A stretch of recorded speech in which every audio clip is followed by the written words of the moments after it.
Hi, my name is Mo, and I'm from Austin, Texas. I actually did not go hunting because of an eating disorder. I went hunting for a trauma facility to deal with mental health issues and grief and loss. And then I ended up at DPR, and they realized that I hadn't eaten in the 2 days that I was there. So they sent me to EDS. After a lot of convincing and a lot of lab works and things like that, I finally came to the realization that I actually had anorexia and have had it since I was 14. So it was absolutely a shock, and definitely had to practice some radical acceptance in order to realize that, my health was actually on the line. I always just thought that my weight loss was due to lupus, and come to find out it absolutely was not. My restrictive diet was doing more damage than my autoimmune diseases were. I ended up getting lab work back that showed that my cholesterol level was that of somebody with either anorexia or someone who doesn't have the ability to swallow. And that's when I realized that, I absolutely am sick, and that this needs to be addressed before I can move forward. Because if I'm going to heal trauma, and my eating disorder is absolutely tied into my emotions, then I'm definitely gonna need to tackle the eating disorder first before I can try and deal with the emotional roller coaster of trauma and grief. I came to the realization probably about almost 3 weeks after I got here, because I was very much in arms. It wasn't what they were telling me it was. There's no way that my eating has affected me this much. And then I started seeing my own patterns come up through all of the coping skill classes that we take, and listening to the other clients and their stories. And then I realized that I absolutely do have behaviors and my own little rule book, so to speak, of what my eating disorder looked like and how I've managed to keep it functioning since I was 14 without ever being documented that it was anorexia. With the autoimmune diseases, I'm in and out of doctors all the time, doing lab work all the time, and no one caught it. No one caught it. And I just kept being told things that, definitely helped open my eyes, like the fact that my brain was only functioning at 25%. I was undergoing, in essence, starvation, or starvation syndrome. And that, in order to battle the ED urges, I would have to start putting in the work, and that this process here is absolutely, you get what you put into it. There was still a lot of fight from me, because I was still very much, I need my trauma fixed. I need to work on that anxiety and that grief and that loss. Very much turned into almost a dual diagnosis clinic for me, because I had the therapist that was skilled in borderline personality disorder, which is what I have. When it came to what they did to help me with trauma, it absolutely came down to, one, getting me to open up about it. It was very much a taboo subject between me and my closest loved ones. We don't talk about it or anything. Instead of staying shut into myself and not really giving a whole lot during the process groups and things like that, I let it all out. Coping mechanisms are different for everybody. But that's the beauty of here, is that you get taught them all. And then you get taught when to use them and how to use them. So you can absolutely find a way to ground yourself, or to ground others that are around you that you see struggling. So one of them is, ironically, distraction. If I am faced with a harder meal, fear food, so to speak, or a scarier food than my safe foods, me and another client here have come up with the team exercise during meals that we will tell each other stories. And whether they're long-winded or it's something we saw on Facebook or something that we went through as a kid or whatever. So we use stories in order to distract this client so that they can make it through their meal, and it's worked wonderful. Mine is my cross. I basically, it's a type of mindfulness. I assigned my cross as something tangible for me to hold on to when I'm either disassociating or I'm really struggling, and I'll rub it just like this because there's ridges on it. I use that one. Breathing, absolutely breathing, and just taking those slow moments, even if it is just for, 1, 2, 3, 4, 5, and then going on, like trying to make sure that you stay in the here and now. The therapist here that I have specifically told me, write a letter, write it out. And it started with a letter that had a lot of negativity in it. And I stopped writing that one and started writing a positive letter. And when I told her that I had started a negative and stopped and went to a positive letter, at that point, she was like, well, why'd you stop the negative letter? And it kind of struck me that it's okay to have those negative feelings. It's okay to assign those feelings and to feel them. That they don't necessarily need to be shared, but they at least need to be recognized. And so I did. I finished the negative letter, and it's been ever since then, I've just been covering milestone after milestone after milestone. It's like I can't stop. So it's been very exciting. I might restrict one meal every 2 to 3 weeks when something drastic happens or I have anxiety about something. And it's only for a meal because I now can recognize that I'm no longer needing to restrict because my emotions are going high. And I might struggle with that one meal, but I can pull myself back out of it pretty quickly with all the coping mechanisms and stuff that we have learned here, which has been great.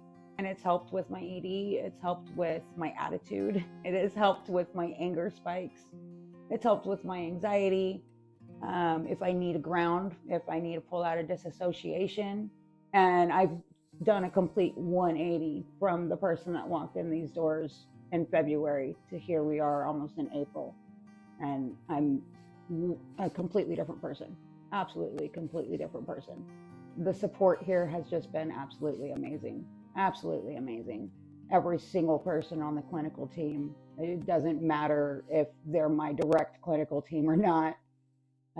I've gotten really, really close relationships with everybody here and just very supportive overall. And they can almost pin it when I'm having a bad day and be able to be like, okay, what's going on? You're quiet.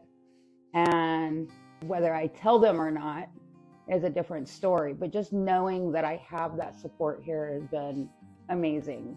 And they can tell when I'm holding back, and they know what to say to help me open up again and kind of just actually let them in so they can actually deal with the root cause of things, because I'm very much that you might get me to open up, but I'm still very surface level. So they're very good at being able to pick up when I'm trying to not be vulnerable and when I probably need to be vulnerable. And they're very kind in the way that they do it. So it is a very inviting, atmosphere between the clients and the clinical staff. Absolutely. And they make sure that they go above and beyond to make sure that happens, which has been a godsend. We did a lot of inner child work when I first got here, which I think helped heal a lot of that too.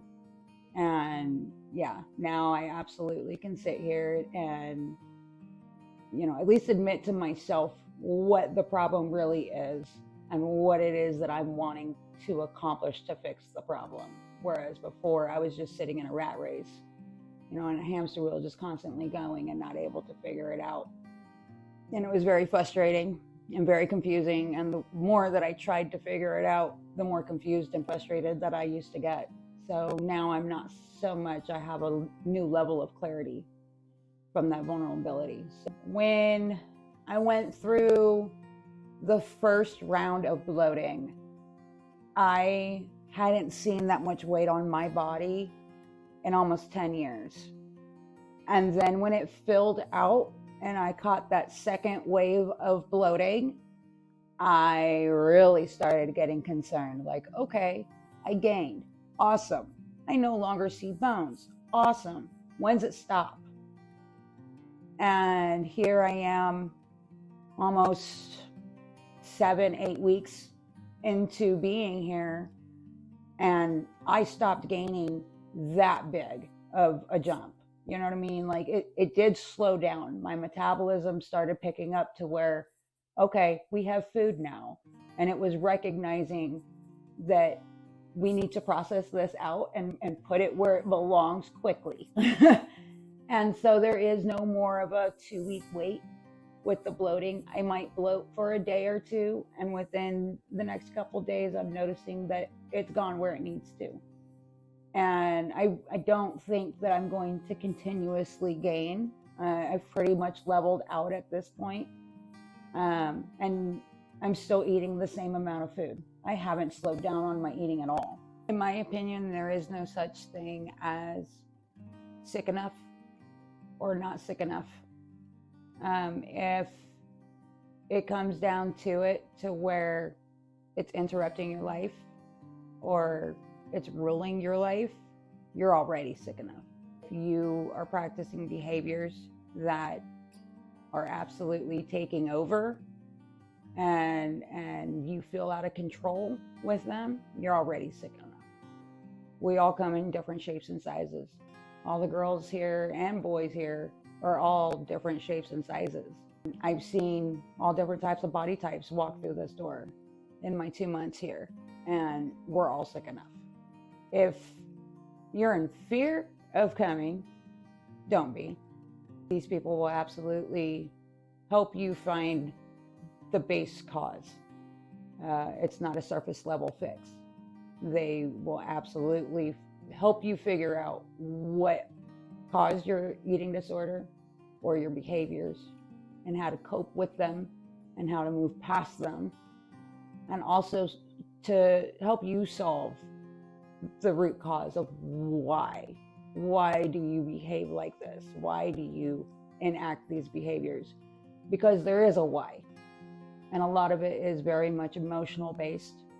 A lot of it could be trauma based. A lot of it could be anxiety based. Everybody deserves the help. Everybody.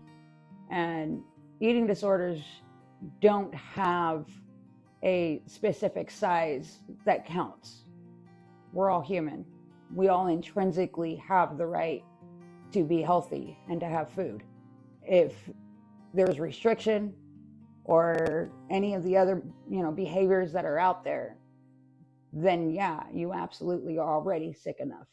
Because at the end of the day, you should be able to sit down and eat and not feel guilt or not internalize that you sat down and had a plate of food. So if you're already thinking that, then you're already sick enough. I went through 9 different facilities before I ended up finding EDS and Discovery Point Retreat. And they absolutely checked every single box that I was looking for. And it was a pretty extensive list. They were the only ones that I genuinely felt were here to help people. They were not here for a paycheck, for somebody to just pay their bills every month, which a lot of the other ones, definitely, that's what it was. I needed the help, and they had the help. And it didn't matter how much it was going to cost or any of that. They were willing to work with me from the very beginning, even if I couldn't come up with the deposit or any of that, or if my insurance got kicked they just knew I needed the help, and they had an open bed. So from the very beginning, EDS has absolutely helped from start to finish on every milestone, any roadblock that I've had. So they're absolutely here to help people. At the end of the day, that's why the people that are here do what they do. And they're very, very passionate about what they do. So I loved it here. I absolutely did. This is going to be an experience that I take with me forever. So And I'm going to miss everybody when I leave. I really am. But yeah, all the way from the nursing staff to the RCs to the therapists to even the director who's on site Monday through Friday, and we see passing by constantly. She's fantastic. Every single person here has been a major part and loves what they do. And they do it to help people, which is awesome. Because that's what we need. We need more facilities like this. Absolutely. And I know that there are some people that bounce from program to program until they find that fit. But this place is literally one size fits all. I've seen so many different backgrounds and stories and problems and behaviors and everything walk through these doors, and they have helped every single person here. I've seen them turn people's lives around. They've turned mine around. I definitely feel comfortable moving forward and seeing what life has to offer. I've learned a lot, not just coping mechanisms, but a lot about myself, a lot that I was in denial about. And a lot of my traumas actually got healed here, even though we're not a dual diagnosis place, but I still absolutely got to deal with both. Definitely opened my eyes that I want to help others as well. So I went and started doing my peer support specialist certification, and they were gracious enough to let me start the courses here. And when I go to IOP, I'll be finishing the supplemental, and I'll turn around and be a peer support for somebody else. I feel like I got control of my life again, and not just my life, but me. My brain is no longer running a rat race. I have clarity. I can problem solve again. I can conflict resolution. There's all kinds of things that I have learned here that will definitely benefit my life moving forward. And I can't wait to see what actually ends up happening.